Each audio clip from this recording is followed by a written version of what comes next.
Well, and Congresswoman Tlaib doubled down on her comments today in a very strongly worded email. Add that to California Congresswoman Maxine Waters' comments condoning violence for protesters.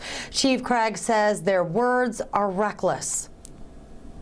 I'd love to see her resign. I'll throw a goodbye party. Detroit Police Chief James Craig continuing to stand up to comments made by Congresswoman Rashida Tlaib, who called for no more policing after the deadly traffic stop of 20-year-old Daunte Wright.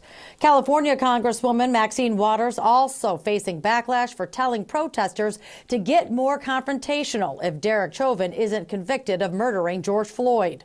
We wish more would have stood up and denounced the reckless comments by both U.S. congresspersons. During a press conference where Chief Craig shared surveillance video of a man who fired several rounds at Detroit police, Craig says the congresswomen are only stoking the flames, putting law enforcement across the country in danger. I can't say you sit in a seat of leadership. Because you sit in a seat of influence, you carry a great deal of responsibility. That's exactly what we should be addressing. Reckless comments that fuel violence, particularly violence against police officers. In response, Congresswoman Tlaib fired off an email to the media still maintaining black people die at the hands of police officers and there is no accountability and so-called police reform isn't working.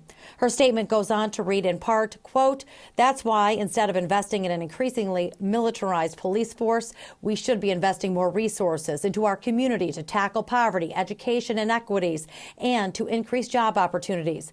I have never shied away from speaking truth to power. That's why I've repeatedly spoken out against the Detroit police." This week, the Detroit police chief ran to Fox to call for my resignation. He even said he'd throw me a goodbye party. I'm not going anywhere. Now, Tlaib did not respond to our request for an interview. Chief Craig said it today and has said it all along. He embraces free speech and peaceful protests, but DPD has zero tolerance for violence directed at police officers. Back to you.